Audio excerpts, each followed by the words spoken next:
آپ لوگ دیکھ رہے ہیں دھرتی نیوز اور ہم آپ کو آگاہ کر رہے ہیں تازہ ترین اپڈیٹس کے ساتھ۔ بیوی نے کہا بے شرم عورت سے ہارے تو گھر میں داخل نہیں ہونے دوں گی۔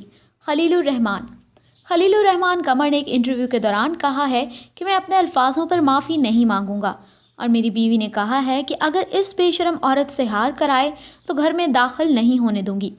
معروف مصنف خلیل الرحمان قمر 3 روز قبل نجی ٹی وی چینل پر ایک ٹاک شو کے دوران سماجی کارکن ماروی سرمت کے ساتھ شروع ہونے والے تنازع پر تنقید کی زد میں ہیں، جبکہ بہت سے لوگوں نے ان سے معافی کا مطالبہ بھی کیا ہے۔ حال ہی میں ایک انٹرویو کے دوران خلیل الرحمان قمر نے اس حوالے سے بات کرتے ہوئے کہا کہ میں پچھلے 2 دن سے انہی کپڑوں میں مختلف جگہوں پر انٹرویو دے رہا ہوں۔ میری بیوی نے مجھ سے کہا کہ اگر آپ ایسی بے شرم عورت سے ہار کر آئے تو میں آپ کو گھر میں داخل نہیں ہونے دوں گی۔